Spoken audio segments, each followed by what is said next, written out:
Welcome to a movie recap by Claed Entertainment. Spoilers ahead, please sit back and enjoy. The action of the story gets underway on the uninhabited island of Isla Nublar, which is located approximately 200 kilometers, 120 miles, off the coast of Costa Rica.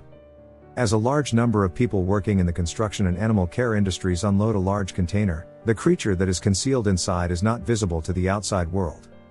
During the process, the animal made an unsuccessful attempt to flee, which led to the death of one of the workers and caused widespread fear among the community. The narrative then jumps ahead in time to a mine for amber located in the Dominican Republic.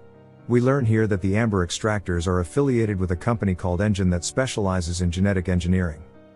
Donald Gennaro, a representative for Engine, tells us that the death of the worker that we witnessed earlier has caused serious concerns about the island's safety, and the park's owner is currently looking for prominent scientists to support the park. This information was provided to us by Donald Gennaro. These are two pieces of information that we did not previously know. The mine manager, Juanito, is having a conversation with his team when they discover a large chunk of amber that contains a mosquito that has been perfectly preserved. Learn about the adventures of paleontologist Dr. Alan Grant and his assistant Ellie Sattler as they painstakingly excavate the fossilized remains of a velociraptor, which may have been the most cunning and lethal hunter in the annals of history. This magnificent specimen was built to kill. They are currently employed at a paleontological dig in the state of Montana. An excavation is currently being carried out in the state of Montana. As part of his investigation, Grant is conducting tests with an innovative radiological device. This device fires a probe into the ground, which then sends an image of an unearthed raptor skeleton to a screen on a computer. In spite of his reservations regarding the new technology, Grant finds the image that it produces to be fascinating. There is no requirement for digging. In addition, he subscribes to the accepted theory held by the majority of paleontologists, which states that the dinosaurs descended more from the birds than they did from the reptiles. A young boy is there with them, and the younger one pokes fun at what's on the screen, joking that it looks like a turkey that's been butchered. The fact that the image is depicted in such a manner does not impress the boy in any way. As Grant explains how velociraptors would ambush their prey by launching a series of swift and well-coordinated attacks, the young boy listens to every word with rapt attention. When Grant reveals that velociraptors frequently ate their prey while it was still alive, the young boy is astounded. This occurred after the velociraptors had successfully brought their prey down. When Grant and Sattler's primary financial backer, the eccentric and aging billionaire John Hammond, arrives at the site, the excavation is abruptly brought to an end.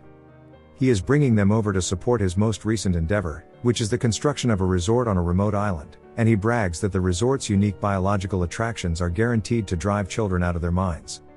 Hammond convinces Alan and Ellie to call off their excavation by assuring them that they will continue to receive financial support for their work for the next 3 years. Alan and Ellie do not feel comfortable with this concept at all. In addition to Grant and Sattler, the story focuses on two other characters, Dr. Ian Malcolm, an equally peculiar chaos theorist, and Donald Gennaro, an attorney who represents Hammond's investors. Grant and Sattler are the main protagonists of the story. These two characters, along with Grant and Sattler, make an appearance in this episode. As they arrive via helicopter, they are blown away by the incredible sight of dinosaurs that are still alive and moving around. The visitors are rendered speechless by the sight of these enormous beasts, which include a towering Brachiosaurus and a herd of Parasaurolophus.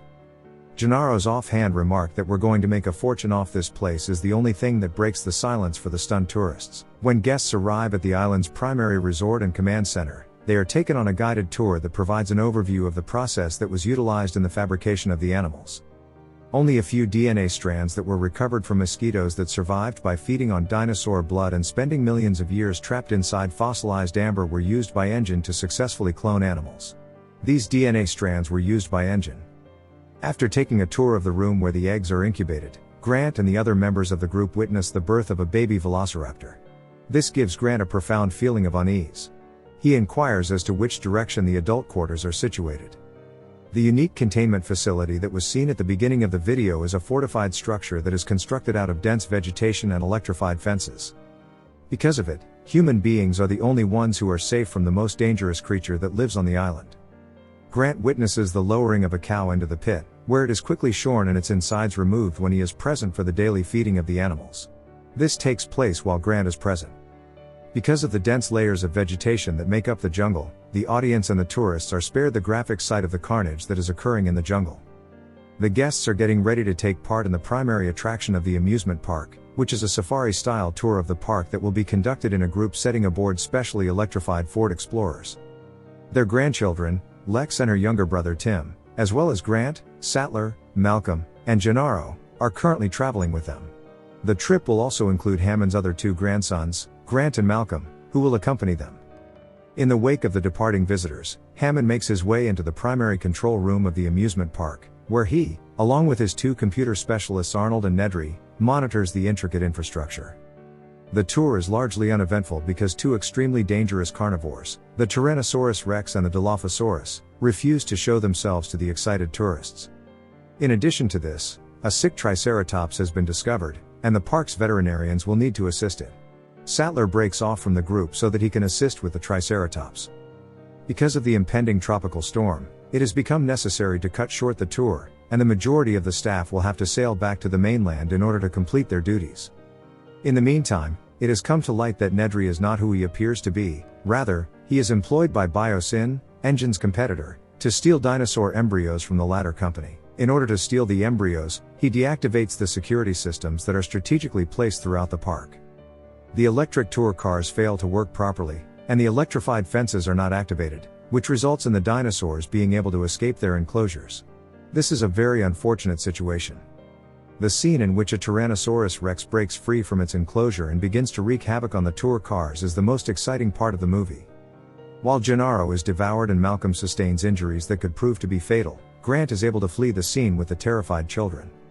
When a bewildered and lost Nedry is confronted by a poison-spitting Dilophosaurus while he is trying to return the stolen embryos to his contact, justice is served. This confrontation results in Nedry being brought to justice. When Sattler and Park Warden Muldoon arrive at the scene of the T-Rex attack in a jeep, they find only the remains of Gennaro and an injured Malcolm. Everyone else has vanished. The T-Rex reappears in a thrilling action scene that features a car chase, and it immediately begins to pursue the jeep down the road. However, the humans are ultimately successful in evading capture by the T-Rex. After spending the night in a tree for protection, a Brachiosaurus can be seen the next morning grazing on the vegetation that is nearby when Grant and the children wake up. Grant assuages Lex's and the audience's fears by explaining that brachiosaurs are harmless herbivores and that dinosaurs are merely harmless animals and not terrifying monsters. As a direct result of this, Lex is no longer afraid of dinosaurs. Once more, we are afforded the chance to contemplate the majesty and splendor that are intrinsic to these incredible beings. Arnold is forced to take drastic measures, including resetting the system, as a result of Malcolm's injuries as well as the park's continued downtime. Arnold did not intend for his actions to result in the vicious velociraptors being let loose from their enclosure, but this is exactly what transpired as a direct consequence of his behavior. Arnold, Muldoon, and Sattler are unsuccessful in their efforts to regain power because cunning creatures are able to outsmart both of them and ultimately end their lives. Sattler was able to successfully complete his mission. Only Sattler is able to outlive all of the other characters and remain a part of the story indefinitely. After seeing a herd of dinosaurs called Gallimimus, which are similar to ostriches in appearance, Grant and the children find that the main resort complex has been deserted when they return there. While Grant searches for other people who may have survived the disaster, the children are left alone in the main dining area of the building. Tim and Lex are surrounded by two raptors, and they are currently trapped inside the main kitchen until the situation is resolved. The scene in which the raptors look around in the dark inside the kitchen while they are searching for the children is one of the most terrifying parts of the movie. When they finally succeeded in luring one of the raptors into the freezer and trapping it there, the other raptor forced Lex and Tim to flee the kitchen in order to protect itself. Once they are all back together in the control room, Grant, Sattler, and the kids make an attempt to get the park's electricity and communications back up and running, but they are unable to do so because they are surrounded by the same raptor.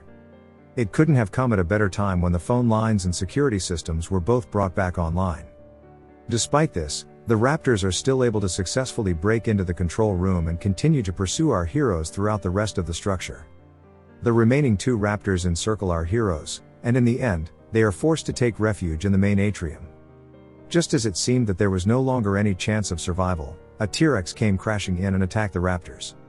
This gave the relatively few people enough time to get out of the building safely.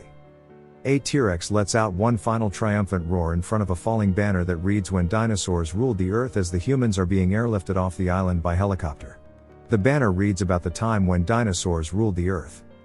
The climactic scene of the movie effectively captures the essence of the movie in a dramatic and epic manner by depicting dinosaurs as some of the most magnificent creatures that have ever walked the earth. Let me know what you think about this movie in the comments below, and if you liked the video, please hit the like button and subscribe for more. Thanks for watching. Please support me with that like button and subscribing if you enjoyed this video. It really helps me out and will give you all future video release updates. As always, thank you so much for watching, stay safe and God bless.